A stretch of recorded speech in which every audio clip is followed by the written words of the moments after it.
अस्सलाम वालेकुम। यासीन आपके साथ हाजिर है इस मॉर्निंग ब्रीफिंग में। आज इस महीने का नए महीने का पहला दिन 1 सितंबर आज स्टार्ट हो चुका है। कल हमारे पास 31 अगस्त की डेट आई और उसमें हमने बहुत सारी क्लोजिंग को चेक किया। तो बहरहाल बड़ा इंपॉर्टेंट डे होता है। यकुम आज है और ख़ास तौर पे आज आप ये कहिए कि कल हमारे पास मंथ एंड था और आज जो है वो वीक एंड आ रहा है, तो टेक्निकल ग्राउंड्स पे इसकी बड़ी अहमियत होती है। बहरहाल आज हम रात में देखेंगे कि मार्केट की जो क्लोजिंग्स है, जो अमेरिका की स्टॉक इंडिसेस हैं, S&P, डाउ जोन्स, नेस्डैक या gold, silver and currency market में क्या क्लोजिंग आती हैं। और ख़ास तौर पे एनर्जी सेक्टर जो आजकल कोर प्रोडक्ट बना हुआ है, ख़ास तौर पे अमेरिका के इंटरेस्ट रेट, CPI, PPI के हवाले से इसकी बहुत ज़्यादा अहमियत है। हम क्रूड ऑयल की जो क्लोजिंग है उसको भी हम चेक में रखेंगे। बहरहाल आज 1 सितंबर और इस हवाले से बहुत ज़्यादा अहमियत का हामिल हो चला है कि आज अमेरिका की one of the biggest report शाया होनी है, जिसको हम job report, payroll, unemployment rate, ये तमाम नंबर्स आज हमारे सामने आने हैं। यानी एवरी जो पहला फ्राइडे होता है किसी भी महीने का, उसके पहले फ्राइडे को ये रिपोर्ट शाया की जाती है। और आज 1 सितंबर जो है वो जुमे को लाए कर गया, तो इस वजह से आज हमारे पास ताज़ा तरीन ये खबर हमारे पास आ जाएगी कि अमेरिका में जो जॉब के हवाले से जो नंबर्स हैं वो क्या बढ़ रहे हैं या घट रहे हैं या वो अनचेंज हैं।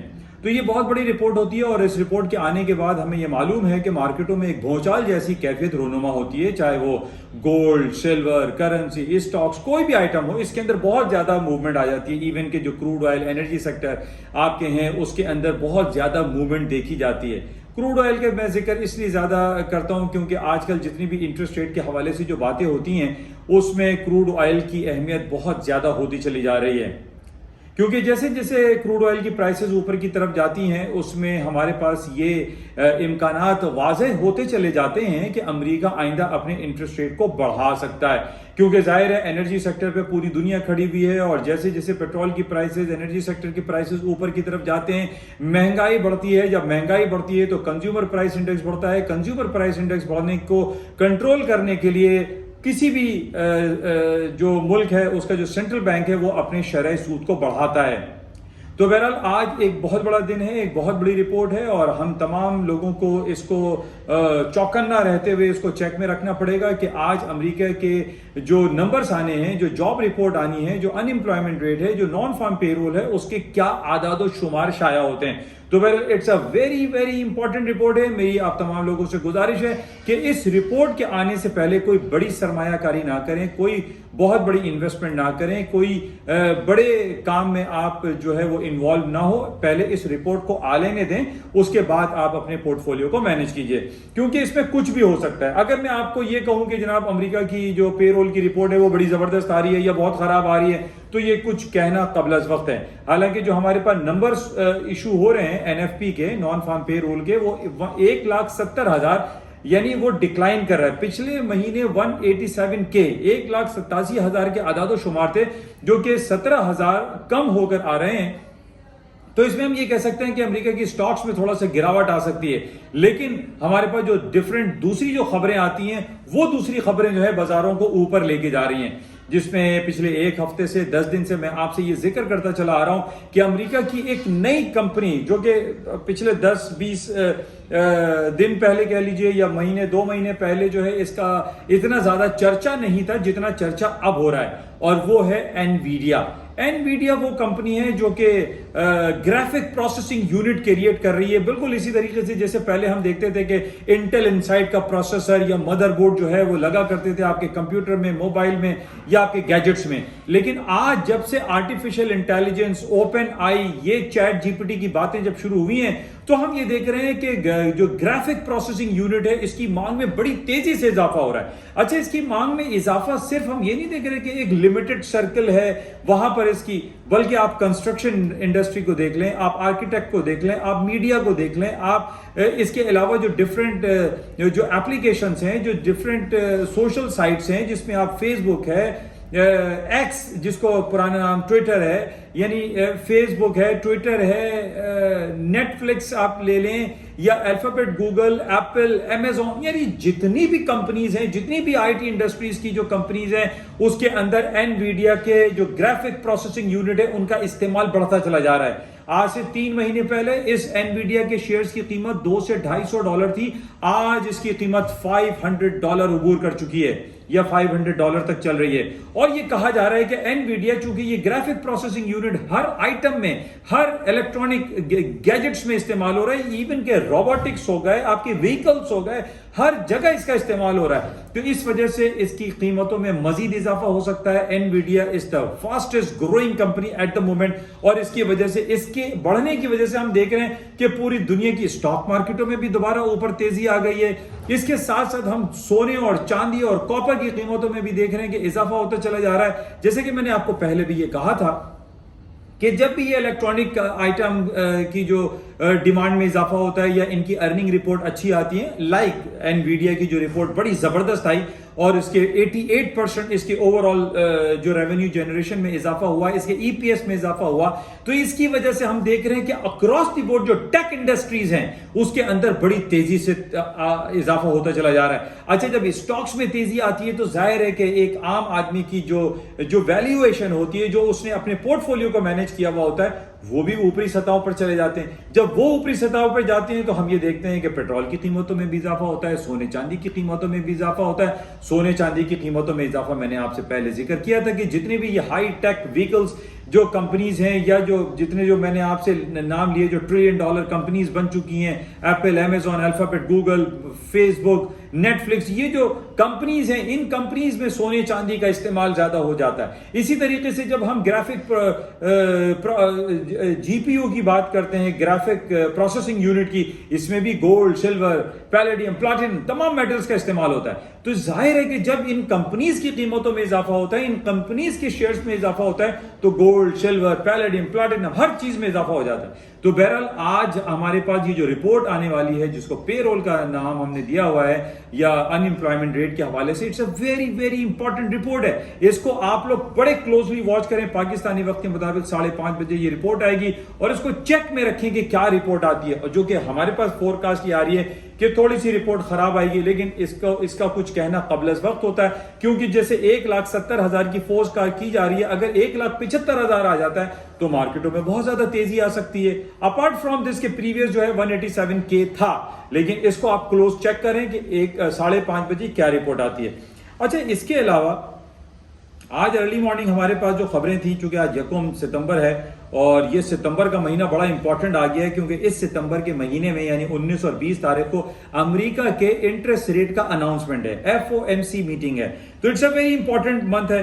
और इसके साथ ही आज अर्ली मॉर्निंग हांगकांग की मार्केट बंद थी। चाइना की manufacturing PMI, it's a very important report, और ये 51 आया है। अच्छा, अब मैं आपको बताऊं कि जैसे अमेरिका की ISM मैन्युफैक्चरिंग की रिपोर्ट आती है, अगर वो 50 से कम आती है तो हमें ये रिफ्लेक्शन मिलती है कि उस इकोनॉमी में एक कॉन्ट्रैक्शन पीरियड आ रहा है, यानी घट रही है, इकोनॉमी घट रही है। लेकिन आज हमारे पास जो चाइना की PMI की रिपोर्ट आई, जिसमें 51% आया, या 51 गैजेट है, या 51 का एक नंबर आता है, यानी मोर देन 50 आया, तो इट रिफ्लेक्ट्स कि चाइना की इकोनॉमी में ग्रो हो रहा है, एक्सपेंशन मोड में। तो it's a very important report. इसकी वजह से स्टॉक्स भी आप देखें सुबह से ऊपर जा रहे हैं। तो आज शाम को जब ये जॉब रिपोर्ट आएगी, उसके बाद तकरीबन 1-1.5 घंटे के बाद हमारे पास अमेरिका की US मैन्युफैक्चरिंग PMI की आदाद शुमार आएंगे, जो कि प्रीवियस 46.4 थे, अब 47 हो रहे हैं, लेस देन 50% है। लेकिन हम ये देख रहे हैं कि इसकी जो फोरकास्ट है ये ऊपर की तरफ जा रही है, जो कि रिफ्लेक्ट करता है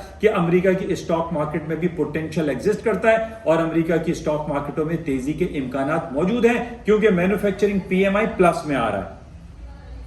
बहरहाल इसको हमें देखना पड़ेगा। अच्छा, इसके साथ ही जो टेक्निकलिटीज हैं, उस टेक्निकलिटीज में मैं बात करता हूं गोल्ड, ऑयल, S&P और नेस्डैक, ये आप प्लीज जरा नोट कीजिए। अच्छा, S&P गोल्ड को हम सबसे पहले लेते हैं। गोल्ड का 1945 is a very important crucial resistance level है ऑन टेक्निकल्स, अगर आप मंथली चार्ट्स पर देखें या वीकली चार्ट्स पर देखें। और आज चूंकि मंथ का पहला दिन है, लेकिन आज जो हमारे सामने आ रहा है वीकली क्लोजिंग भी है। अगर मार्केट स्पॉट रेट में 1945 से ऊपर क्लोज होता है तो आई प्रिडिक्ट, गलत भी हो सकता है, तो मार्केट में ऊपर जाने का पोटेंशियल एग्जिस्ट करता है एक बार।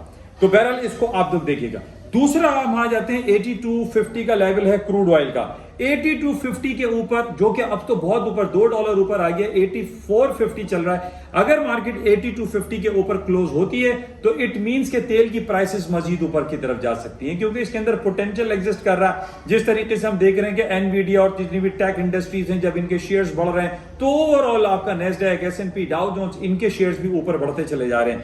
तो अब इस कोर जो कंपनीज हैं इनको जरूर मलूज़े खातिर रखें कि कौन सी कंपनीज हैं जिनके शेयर्स बढ़ रहे हैं, और उनके शेयर्स बढ़ने की वजह से अक्रॉस द बोर्ड पूरी दुनिया की स्टॉक और टेक इंडस्ट्रीज जो है वो बढ़ती चली जा रही है। तो इसमें एनवीडिया का जो रोल है वो बहुत ज्यादा पॉजिटिव है। इसी तरीके से S&P का जो है वो 45 जो सितंबर कॉन्ट्रैक्ट है, अगर 45 के ऊपर मार्केट जाती है तो then I will say the market will go up more, तो आप बाइंग चांस ले सकते हैं। इसी तरीके से नेस्डैक में 15,600 is a very important crucial resistance level है। अगर मार्केट इसके ऊपर क्लोज होती है, आज वीकली क्लोजिंग है, तो इस बेस पे हम ये कह सकते हैं कि आइंदा भी बाजारों में तेजी की उम्मीदें की जा रही हैं। अच्छा, एक और सेंटीमेंट्स होते हैं वो बड़ा इंपॉर्टेंट होता है, उसको आप चेक में रखा करें कि सेंटीमेंट जरूर चेक करें कि ओवरऑल पूरी दुनिया में हो क्या रहा है। इस वक्त पूरी दुनिया में अमन है, शांति है, सुकून है। यूक्रेन और रूस की जो जंग का सिलसिला है छोटा मोटा होता रहता है, वो पुरानी खबर हो गई है।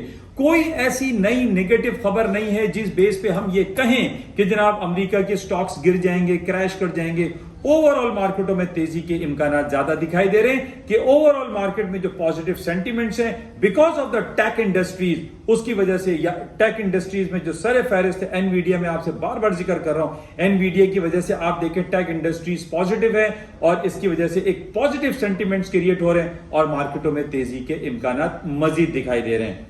तो बहरहाल इस टेक्निकलिटीज को आप भी देखा करें, और मेरे पास डिफरेंट प्लेटफॉर्म पर आपको मैं टेक्निकल्स भी शेयर करता हूं, उसको भी आप देखा करें। अगर आपको टेक्निकल्स कुछ चाहिए तो आप मुझे व्हाट्सएप पे मैसेज करके आप सब्सक्राइब भी कर सकते हैं, या 10 डेज का फ्री ट्रायल आप ले सकते हैं। तो ये बड़ी इंपॉर्टेंट खबरें थी जो आपके साथ शेयर की गई हैं। बाकी हम थोड़ी बात कर लेते हैं पाकिस्तान की इकोनॉमी के हवाले से। पाकिस्तान में आपको जैसे पता है कि केयर टेकर गवर्नमेंट चल रही है, और केयर टेकर गवर्नमेंट आने के बाद जिस तरीके से डॉलर के ऊपर जो पर पहले लगे थे, अब पर के पर लग गए। यानी जिस तरीके से डॉलर की कीमतों में इजाफा हो रहा है, 340 रुपए का डॉलर पाकिस्तान में हो चुका है। पाकिस्तान में महंगाई ने लोगों की कमर तोड़ दी है। पेट्रोल 15 से 20 रुपए बढ़ गया, 300 रुपए पर लीटर क्रॉस कर गया, 305 रुपए, 311 रुपए डीजल। किधर जा रहे हैं हम लोग? तो बहरहाल महंगाई का रोना तो हम हमेशा से रोते रहते हैं, लेकिन पॉइंट यहां पर यह है कि जब तक हमारी जो नए हमारे फाइनेंस मिनिस्टर आए हैं मिस्टर मोहम्मद अली साहब, उनसे भी मेरी गुजारिश है कि कुछ ऐसी पॉलिसीज लेकर आए जो हमारी इकोनॉमी को जल्द अज जल्द ग्रो कर सके, जल्द अज जल्द बेहतर कर सके। जो काकड़ साहब हमारे नए वजीर आजम साहब हैं, वो कुछ ऐसी पॉलिसी लेकर आए कि जनाब पाकिस्तान की जो एक टूटी हुई गरीब आवाम है उसको कुछ ना कुछ रिलीफ मिल सके, कुछ सब्सिडी मिल सके, आटा, दाल, चावल, जो डेली ग्रोसरी आइटम है उसमें लोगों को रिलीफ मिल सके। तो मेरी ये तमाम जो हुकामे वाला हैं उनसे बड़ी मोदबाना गुजारिश है कि वो इस पर जरूर देखें और फिक्र करें कि वो गरीब आवाम जो बहुत ज्यादा पिसे हुए हैं उनकी दाद रसी जो है वो करनी चाहिए। और पहले भी मैंने आपसे कहा था कि जब तक हम अपनी इंपोर्ट्स को कम नहीं करेंगे और एक्सपोर्ट को नहीं बढ़ाएंगे, 70 और 30 का रेशो हमारा चल रहा है, 70 हमारी इंपोर्ट है, 30 हमारी एक्सपोर्ट है, जब तक हम इसको रिवर्स नहीं करेंगे हमारे यहाँ डॉलर सस्ता नहीं होगा। तो बहरहाल आज भी आप देख लें डॉलर 350 रुपए के करीब आ गया है, 340 रुपए का रेट ओपन कॉमन मार्केट में चल रहा है। और बस हम दुआ ही कर सकते हैं, बाकी ये कि जो प्रैक्टिकली जो इंप्लीकेशन है वो जाहिर है हुकामे बाला करेंगे। तो हमारी दुआ है कि हालात जल्द अज जल्द बेहतर हों। बहरहाल इन तमाम बातों की आज फाइनली मैं आपसे बोलूंगा कि शाम को 5:30 बजे अमेरिका की जो पे रोल और अनएम्प्लॉयमेंट की रिपोर्ट है, it's a very important report है, और इसमें गोल्ड, सिल्वर, करेंसी, स्टॉक्स, हर आइटम में तेजी मंदी आ सकती है। तो बी केयरफुल और इसको आप प्रॉपरली अपने पोर्टफोलियो को मैनेज कीजिएगा। इजाजत दीजिए, खुदा हाफिज। जाते हुए आपसे गुजारिश, इस YouTube चैनल को लाइक करें, शेयर करें, सब्सक्राइब करें और www.yasinanalysis.com को जल्द से जल्द ज्वाइन करें। थैंक यू, खुदा हाफिज।